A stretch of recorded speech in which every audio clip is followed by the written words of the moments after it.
시작. 심판의 날은 곧 구원의 날. 한 번 더요. 시작. 심판의 날은 곧 구원의 날이라는 제목으로 하나님의 말씀을 전하도록 하겠습니다. 우리 옆 친구와는 오늘 좀 담백하게 한번 이렇게 인사하도록 하겠습니다. 너 좀 담백해. 너 좀 귀여워. 너 좀 졸지 마. 예, 좀 담백하게. 자, 목사님이 오늘 말씀을 대하면서 저도 이런 생각이 들었습니다. 여러분들이 일주일에 딱 이제 30분 말씀을 들으니까, ing양 테스트. 일주일에 30분 말씀을 들으니까 여러분들이 말씀을 이제 더 듣기를 원하는 마음이 있는데 이제 그런 생각도 들었습니다. 안 넘어가네요.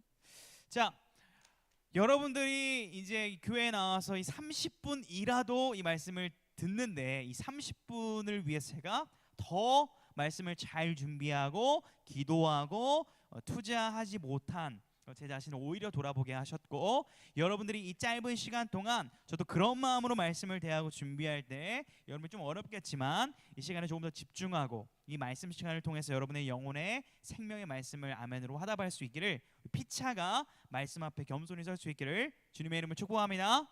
그런 마음으로 함께 말씀을 듣기를 원합니다. 좋습니다. 혹시 매니랑의 비극을 아나요? 혹시? 우리 고등부에서 축구를 제일 잘하는 사람, 고등부에서 축구를 제일 잘한다. 우리 무혁이도 잘하는 걸로 알고 있고, 뭐 승규도 잘하는 걸로 알고 있고, 원준이도 좀 운동을 잘하는 걸로 알고 있고. 누가 제일 잘해요? 무혁이가 자기가 제일 잘한다고? 매니 이랑의 비극이 뭐예요? 무혁아, 손만 들고 가지 말고. 이게 뭘까? 자, 이 사진을 보면 대충 예측을 할 수 있는데 2014년에 브라질에서 월드컵이 열렸는데 4강전에서 브라질과 독일이 맞다이를 붙었어요. 근데 몇 대 몇으로 브라질이 졌을까요? 7대1로 졌어요. 자, 브라질도 강국이고 독일도 강국인데 이 7대1 스코어는 야구 스코어가 아니라 지금 축구 스코어입니다. 그래서 이 매니 이랑이라는 지역에서 경기가 펼쳐졌는데 이때 모든 브라질 국민들이 분노가 아니라요, 뭐 선수들이 가족들이 살해 위협을 느꼈다, 실제로 뭐 그런 시도까지 있었다라는 기사를 본 기억이 납니다. 자, 그런데 브라질에서 이 월드컵이 열렸기 때문에 이 울고 있는 소년지 청년인지 모르겠지만 이 브라질에게는 완전 이게 재앙과 슬픔과 비극의 날이지만, 자, 독일 입장에서는 이 날은 무슨 날이에요? 축제죠, 축제. 독일 축구 팬으로 완전히 이제 난리가 나는 거죠. 자, 대한민국과 일본이 축구를 붙었는데 대한민국이 5대0으로 이겼다. 우리 어떤 날이에요? 축제 날인데 일본이 5대0으로 이겼다. 우리 무슨 날이에요? 약간 이제 같은 사건, 같은 시간, 같은 공간에 똑같은 걸 봐도 그것을 기쁨으로 여기는 측면이 있고 슬픔과 어려움으로 느끼는 측면이 있다는 것을 여러분들이 알 겁니다. 여러분이 만약에 누군가에게는 정말 슬픈 날이 누군가의 기쁨의 날이 될 수 있는데요. 만약에 이제 우리 고등부에도 전교 1등이 있는 걸로 알고 있는데, 만약에 누군가가 전교 1등을 한다면 그 친구 기분이 좋을까요? 기분이 좀 이상할까요? 안 해봐서 모른가요? 저도 안 해봐서 모르는데 전교 1등을 하면 기분이 어떻던가요? 에? 대답할 수 있는 친구가 많이 없는 것 같은데. 자, 그럼 전교 2등을 한다면, 전교 2등 아쉽죠? 좋아요. 어떤 친구는 전교 2등을 하고 싶대요. 그래서 왜 그래? 그랬더니 전교 1등을 하면 앞에 목표가 없기 때문에 불안하고, 전교 2등 정도 하면 앞에 앞서가는 한 명 있고 내 뒤에도 있으니까 좀 안정감을 느낀다, 뭐 이런 친구가 있었어요. 전교 2등 한 친구 중에. 아무튼 전교 1등을 한 친구에는 그날 기쁨이겠죠, 1차적으로. 그런데 전교 2등인 친구들에게는 아쉬움의 날이 될 겁니다. 똑같은 사건, 똑같은 것을 경험하고도 이렇게 다르게 느껴질 수 있다는 것을 우리는 살펴보고 있습니다. 왜 이 말씀을 드리냐면, 오늘 말씀도 우리가 살아가는 이 인생의 끝에 일어날 어떠한 날이 있는데, 분명히 있는데 그것을 어떻게 맞이할 것인가, 슬픔으로 맞이할 것인가, 기쁨으로 맞이할 것인가를 우리에게 묻고 있는 말씀이라고 할 수 있습니다. 자, 우리가 읽은 스바냐서는 좀 낯설 수가 있는데요. 여러분, 스바냐 선지자 이름이에요. 어떤 내용이냐면 BC 한 640년부터 활동했던 이 선지자인데 주로 했던 내용이 무엇이냐면 이런 겁니다. 종교가 지금 혼탁해진 거예요. 그러니까 모든 종교가 다 괜찮다라고 얘기를 하는 겁니다. 마치 이 시대도 그래요. 포스트 모더니즘 시기이기 때문에 절대 권위가 해체되고 상대성이 인정되기 때문에 뭐 기독교도 괜찮고 카톨릭도 괜찮고 불교도 괜찮은 거 아닌가요라는 그 어떤 말이 굉장히 세련되게 느껴지는 이 세대의 문화거든요. 그러니까 우리가 분별을 해야 되는데 이때로 마찬가지로 그런 종교의 혼합들이 많이 있었다라는 거예요. 이것들을 돌이키고 이것을 회개해야 된다는 내용을 주로 외쳤던 선지자가 스바냐 선지자입니다. 자, 이 시기에 요시아라는 남유다 왕이 그래도 종교 개혁을 감행해서 이 많은 것들을 좀 변화를 가져갑니다. 제가 금요일 날 놀랐던 게 한 친구가 치킨을 먹다가 저한테 갑자기 자기가 종교 개혁을 일으킬 거라는 거예요. 제가 그 중학교 때 꿨던 꿈이거든요. 철 없을 때. 난 종교 개혁을 일으킬 거야. 제가 중학교 때 그랬거든요. 이제 고등학교 때 그러면 안 했는데 우리 고등부 친구 중에 그런 기특한 생각을 하는 친구가 있어가지고 그 야망과 야성과 그 담대함을 저는 높이 삽니다. 아무튼 실제 요시아는 그런 마음이 있었기 때문에 하나님을 의지해서 종교 개혁을 감행을 했습니다. 자, 그런데 이런 거예요. 예배 시간에 막 이상한 불상이 만약에 있고 만약에 여기에 성모 마리아상 있으면 어떻게 해야 되죠? 치워버려야 되잖아요. 이런 것들은 하긴 했는데 이것을 100% 다 못하고 요시아 왕이 전투에서 죽어버리는 거예요. 그러니까 이 일을 감당하던 리더가 죽어버리니까 다시 그 우상이 그 유다 안으로 들어오기 시작하는 겁니다. 그 시기에 활동했던 선지자라고 할 수 있습니다. 이 모든 죄악들은요, 이 므낫세라는 왕이 가져온 그런 죄악들인데 놀랍게도 보세요. 이 남유다의 나라는요, 죄가 많았고 우상이 가득했는데 나라는 잘 살았을까요? 못 살았을까요? 잘 살았어요. 이 므낫세라는 왕이 하나님 보시기에는 악인이거든요. 악한 왕. 성경에 이 하나님을 섬기는 왕이 멀리해야 될 게 있습니다. 한번 따라하겠습니다. 정치력, 경제력, 군사력. 여러분, 나라의 왕이 정치, 경제, 군사력 가지고 있어야 돼, 안 가지고 있어야 돼요? 가지고 있어야 되죠. 근데 하나님은 그것을 가지지 말라는 것이 아니라 그것이 하나님보다 우선될 것을 당연히 아셨기 때문에 그것을 멀리하고 하나님이 통치하시는 나라를 다스릴 것을 말을 했어요. 근데 이 므낫세는 그 세 개를 다 잘했습니다. 외적으로 보기엔 나라가 잘 살았고 번영해 보였지만 그 안에는 굉장히 죄가 가득했다라는 거예요. 이렇게 말하니까 좀 어느 나라가 떠올라요? 잘 살고 괜찮아 보이는데 그 안은 굉장히 어둠이 가득한, 어디가 떠올라요? 인도? 또 왜 멀리서 찾아? 일본? 좋아요. 여러분, 우리나라도 잘 살죠. 최근에 이제 다큐멘터리를 예전 건데 봤어요. 화질이 안 좋긴 하지만 하드코어 서울이라는 KBS에서 했던 다큐멘터리를 좀 틈틈이 화장실에서 봤는데 핵심은 이거죠. 모든 것이 다 어디로 몰린다는 거예요? 서울로 몰린다는 거죠. 지방 소멸이란 단어 들어봤죠? 젊은이들이 다 부산도 지금 젊은이들이 많이 떠나가지고 많이 없어지고 있고 일자리가 지방에 다 계속 감소하고 있고 서울로 모이고 있는 현실입니다. 여러분, 여기 자라서 잘하니까 좀 체감이 안 될 수 있지만 지방에 자라서 서울로 올라온 청년들 굉장히 많이 있습니다. 그런데 이것이 좋은 현상일 것 같으세요? 많은 전문가들이 다 얘기를 하죠. 이렇게 될 때 결국 어떻게 되죠?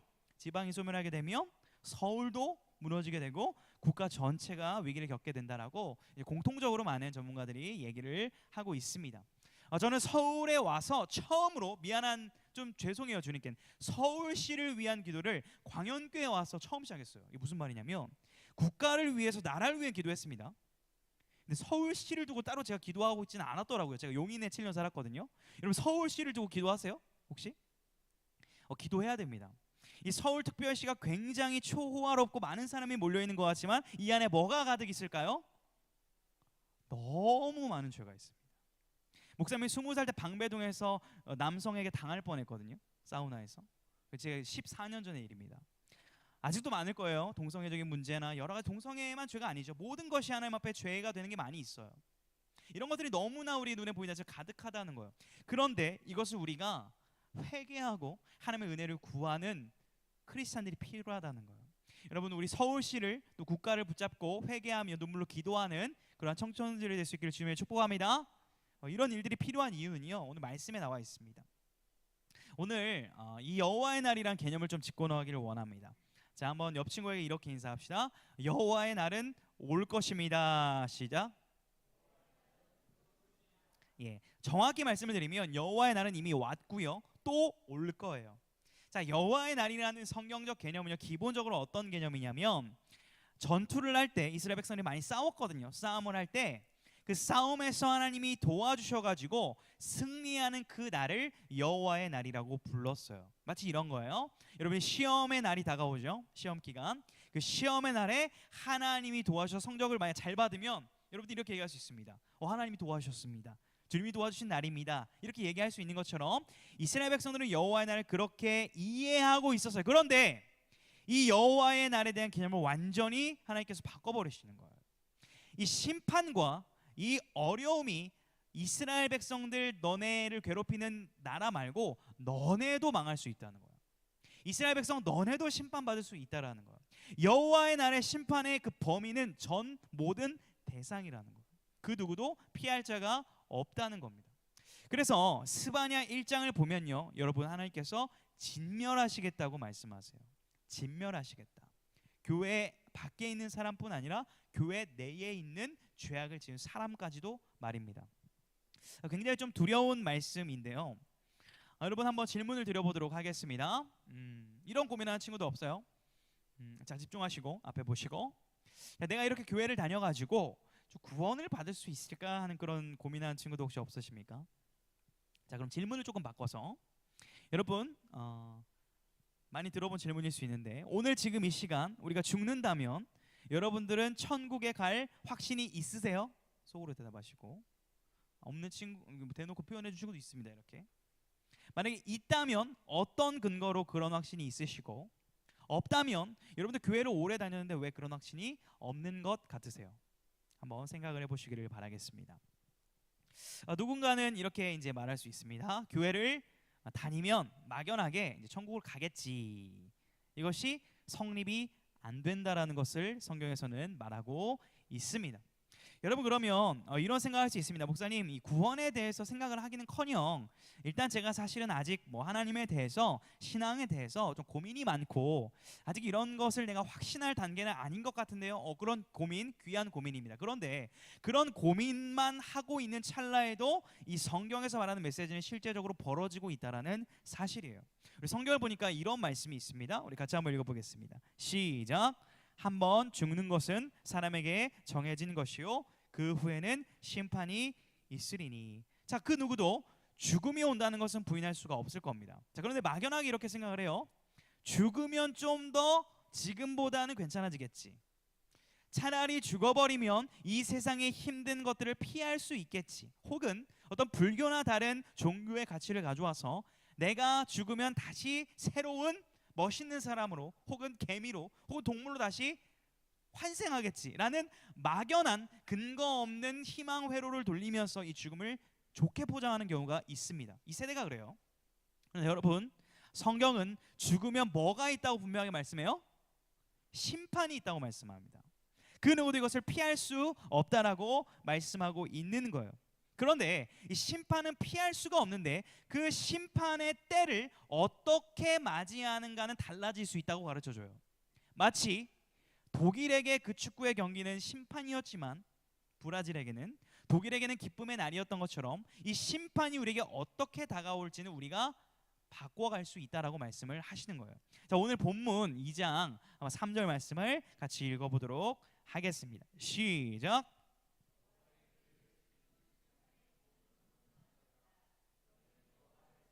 공의와 겸손을 구하라. 너희가 혹시 여호와의 분노의 날에 숨김을 얻으리라. 자, 여호와를 찾고 그의 말씀을 지키는 자들에게는 무슨 날에? 분노의 날에 어떻게 될 수도 있다고요? 숨김을 얻을 수 있다는 거예요. 숨김을 얻을 수 있는 기회가 있다라는 거예요. 심판의 때에. 여러분 친구 관계에 대해서 여러분들이 좀 고민이 많다는 기도 제목들을 최근에도 좀 몇 명한테 받았습니다. 여러분 친구랑 사이 좋으세요? 자, 우리 옆에 있는 친구와 한번 이렇게 인사합시다. 너 좀 괜찮아. 제가 보니까 이제 괜찮다고 안 하는 친구들은 사이가 좀 안 좋을 확률이 조금 있지 않을까요? 예. 여러분 친구 관계 참 어렵죠. 여러분 나이에 친구가 너무 중요합니다. 목사님은 친구가 사실 좀 없습니다. 정말 마음을 나눌 만한 친구가 한 명도 없어요. 원주를 이렇게 좋아해? 목사님 친구 없어 보이죠? 그러니까 두루두루는 있는데 마음을 정말 나눌 친구는 사실 없어요. 주님밖에 없어요. 좀 외롭긴 한데 인간 친구는 좀 두루두루 있고 진심된 친구는 좀 없는 것 같아서 좀 속상하긴 합니다. 아무튼 여러분 요즘에 DM이나 여러 가지 SNS를 통해서 은근히 긁는 거 있죠. 은근히 긁는 거. 그러니까 대놓고 학교 폭력이 아니라 은근히 긁는 거. 예를 들어서 제가 셀카를 딱 올렸습니다. 근데 어떤 애가 DM이 이렇게 온 거예요. 와, 너 얼굴 되게 저번보단 좋아 보이는데 뭐 좀 어플이 너무 심한 거 아니야? 이렇게 이제 온 거예요. 뭐 이건 당연한 대화일 수 있는데, 근데 너 사기치고 있어? 뭐 저한테 그것까지 괜찮아요? 근데 너 얼굴 이렇게 빠았어? 갑자기 저한테 이러면 이제 이게 장난이긴 한데 선이 아슬아슬하긴 한데 이게 학교 폭력은 아닌데 이런 류의 어떤 게 많아요 요즘에. 여러분들이 이제 한번 보세요 친구들과의 대화 속에서. 근데 만약에 어떤 친구가 대놓고 예를 들어 볼게요. 눈을 뜨시라. 우리 자는 친구들 눈을 뜨시고 자 일어나 옆에 깨워주시고 옆에 깨워주시고 자 자세를 곧게 하시고 자 곧게 하시고 일진 같아 너무 좀 자세를 곧게 너무 이렇게 하지 말고 이렇게 좀 허리를 펴서 내가 이제 좋아요 좋아요. 어떤 친구가 여러분 SNS에서 DM으로 욕을 막 했다고 해볼게요. 욕을 그 진짜 육두문자를. 그럼 여러분 대처를 어떻게 하세요? 친구가 욕을 진지하게 했어요. 엄마 욕, 아빠 욕을. 어떻게 할 거예요? 에? 같이? 쌍방으로. 찬우야 그래. 쌍방으로. 내가 질 수 없다. 찬우야 그렇게 말한 거 아니었어? 원준이가 쌍방간에 또 욕을 들었을 때 어떻게 대처할 거예요? 욕을 들었을 때 진짜 욕 들었어. 다시 말해봐. 그럼 녹음하게? 녹음? 녹음한대요. 또 욕을 들을 때 어떻게 할 거예요? 이종조 선생님 어떻게 할 거예요? 직장에서 욕 들으시면. 근데 MG가 갑자기 신입사원이 욕을 해버렸어요.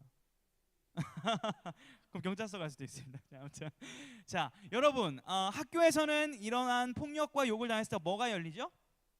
이제 학폭이 열리죠. 자 그래서 이제 이것이 이제 피해자가 신고를 해서 가해자를 처벌하는 학폭이 열리고 어느 날 이제 이 친구가 퇴학 처리가 됐어요. 그 욕을 한 친구가 욕을 했는데 퇴학이 됐다고 해볼게요. 그러면 그 피해자인 친구에게는 그 날이 무슨 날이 될까요? 환호의 날. 그 가해자는 어떤 날? 약간 좀 열받는 날. 심판까지는 아니고 요즘 현실은요 이상적으로는 심판이 되면 좋은데 전학 가가지고 다시 찾아가서 때린다니까요. 현실은 이렇습니다. 너무 이제 공의와 정의가 온전히 세워지지 않은 이 땅에서 그런데 어찌되었든 그 같은 날 그 판결이 내려질 때 누군가에게는 기쁨이 될 수 있고 누군가에게는 그것이 벌과 처벌이 될 수 있다는 것입니다. 마찬가지로 이 여호와의 날은 여러분 누군가에게는 완벽한 심판이 되고 누군가에게는 완전한 구원이 되는 날인 거예요. 누군가에게는 억울함이 온전히 풀려지는 날이 될 수 있다라는 것입니다. 우리 예수님을 믿는 자들에게는 여호와의 날이요 사모되어져야 되는 날인데요. 우리 말씀 한 구절 스바냐 3장 오늘 본문 읽어보도록 하겠습니다. 시작. 너의 하나님 여호와가 그는 구원을 베푸실 전능자이시라. 그가 너로 말미암아 기쁨을 이기지 못하시며 너를 잠잠히 사랑하시며 너로 말미암아 즐거이 부르며 기뻐하시리라. 하리라. 아멘. 여러분 우리 하나님은요 오늘 찬양도 불렀지만 세상을 창조하시고 통치하시는 멋지신 하나님이십니다. 그러나 동시에 이 위엄 있으신 하나님은 여러분을 인격적이고 따뜻하게 사랑하시는 하나님이세요. 이 말씀 구절은 굉장히 부드럽고 따뜻한 하나님의 속삭임과 인격적인 초청입니다. 여러분 혹시 가정에서 이제 엄마 아빠 한번 떠올려 보시고 누가 좀 더 엄격하시고 누가 좀 부드러우세요? 물론 둘 다 부드럽고 엄격한 그 균형이 있을 수 있지만 조금 누가 더 부드러우세요? 한번 생각으로. 아빠의 가정도 있고 엄마의 가정도 있을 겁니다. 목사님이 만약에 이제 결혼을 해서 이제 곧 이제 할 건데 이제 저는 딸을 개인적으로 좀 낳고 싶은데 목사님 닮은 딸을 혹시 낳는다면 요즘 파일럿이라는 영화가 유행하더라고요. 제가 참고로 조정석 씨를 좀 닮았는데 그 느낌이 좀 닮았잖아요. 아니, 그러니까 얼굴이 아니라 그 느낌이요. 그러니까 이제 파일럿이라는 영화가 뭐 이제 코미디긴 한데 여러분 굉장히 좀 이렇게 성적인 거를 굉장히 좀 이렇게 문화적으로 가볍게 치부해서 이런 어떤 이런 거를 좋게 보여지는 위험성이 있습니다. 분별하십시오. 제가 그거를 이제 하는 게 아니라 예를 든 겁니다. 만약 저를 닮은 딸을 낳았다고 해볼게요. 제가 딸한테 어떻게 말할 것 같으세요? 1번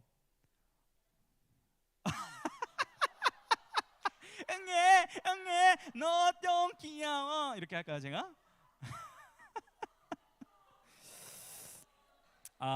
그러면 제가 딸한테 화낼 때는 언제일까요? 화낼 때. 에? 너 좀 괜찮은데 왜 화를 내?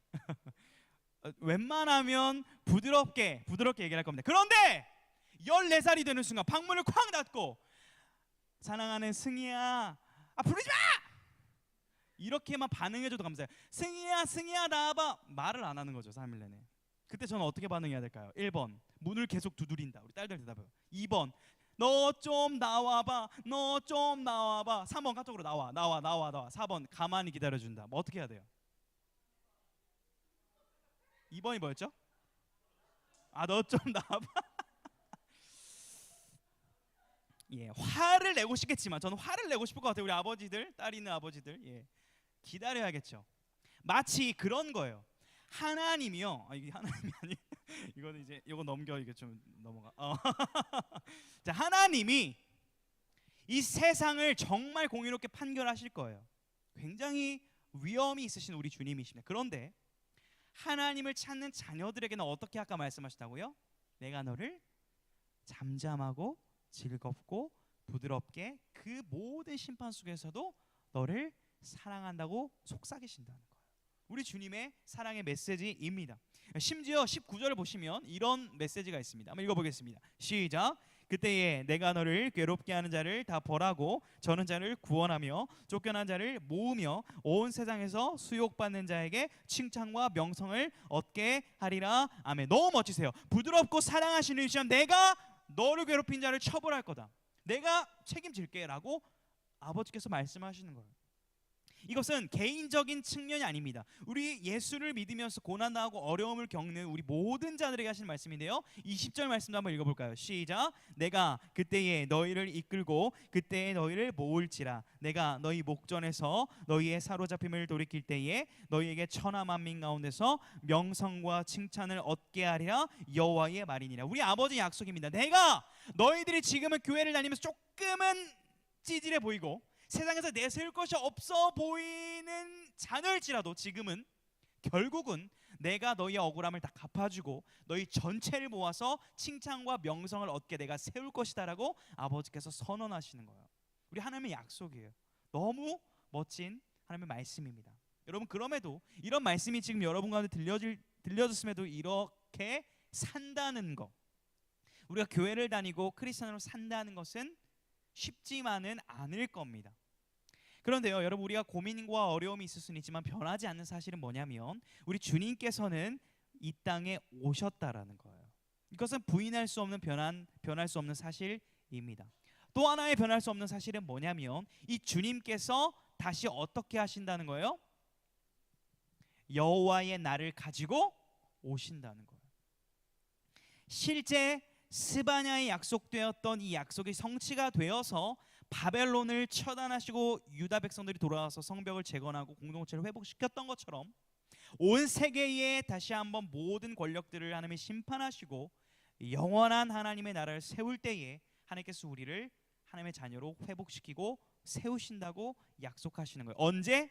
주님이 다시 오시는 날에. 여러분, 혹시 D-Day의 어원을 아십니까? D-Day. D-Day가 무슨 용어죠? 원래 군사 용어로 쓰이는 겁니다. 그런데 우리 D-Day를 주로 어떻게 쓰죠? 현재는 지금 수능 D-Day 며칠? D67 맞나요? 그 정도 될 거예요. 여러분의 중간고사 D 며칠? 30일. 여러분의 죽을 날짜 며칠? D 모르고. 여러분, 우리는 이 D-Day를 가져와야 돼요. 무슨 말이냐면 이 D-Day를 너무나 우리 개인주의로 씁니다. 내 생일 D 며칠, 내 시험 D 며칠, 우리 기념일 D 며칠, 결혼 D 며칠 이렇게 세고 있어요. 그러나 사실 이 D-Day의 개념은 주님이 다시 오시는 날을 우리가 기다리는 날로 가져와서 사용해야 될 줄 믿습니다. 그럼 만약에 주님께서 여러분 오시는 날이 D-1일이라면 여러분 오늘 뭐 하실 건가요? 만약에 주님이 진짜 내일 오신다고 명확하게 말씀을 하셔서 D-1일이면 오늘 뭐 하실 거예요? 수학학원 가실 거예요? 나는 오늘도 한 문제의 수학을 풀겠다. 뭐 이렇게 그 말을 인용해서 이렇게 할 건가요? 어떻게 사시겠어요? 각자가 다를 겁니다. 여러분 주님이 오신 날을 알 수는 없지만 분명히 오신다라고 약속하셨어요. 사도행전 1장을 보니까 주님께서 올라간 그대로 반드시 오리라라고 성경에서는 약속을 하고 있습니다. 여러분 그렇다면 주님이 오시는 날은 여호와의 날, 주님의 날입니다. 그때 여러분이 이 날을 심판의 날로 맞이할 건가요? 아니면 구원의 날로 맞이하기를 원하십니까? 저는 우리가 예배를 드리는 이유는요, 여러분 이렇게 말씀을 듣는 이유는요, 먼저 우리가 매주마다 이 주님의 날을 구원의 날로 맞이하기 위한 준비예요. 내가 예수 그리스도를 믿고 있는가? 믿지 못하겠다면 오늘 말씀을 통해서 내가 예수님이 어떤 분인지 알아가 봐야지. 내 마음간에 확신이 안 되면 주님 제 마음간에 확신을 주세요라는 기도를 통해서 매주일 예배마다 여러분들이 이 날을 구원의 날로 준비하는 시간입니다. 그렇기 때문에 예배 시간에 말씀 선포는 중요하고 여러분이 예수님에 대해 생각하는 건 매우 중요합니다. 여러분 질문하겠습니다. 여러분이 예수님을 믿으십니까? 예수님을 믿는다면 이 주님의 날은 구원의 날이 될 것입니다. 그러나 예수님을 믿지 않는다면 이 날은 심판의 날이 될지도 모르겠습니다. 원하옵기는 여러분이 오늘 진지하게 다시 한번 예수 그리스도께서 나의 죄를 사하시기 위하여 십자가에 죽으셨고 부활하심으로 말미암아 내게 생명 주셨다는 사실을 내가 고개를 끄덕이며 내 마음 가운데 아멘으로 받아 이 주님의 날을 사모함과 구원의 날로 기다리는 모든 여러분들이 될 수 있기를 주님의 이름으로 축복합니다.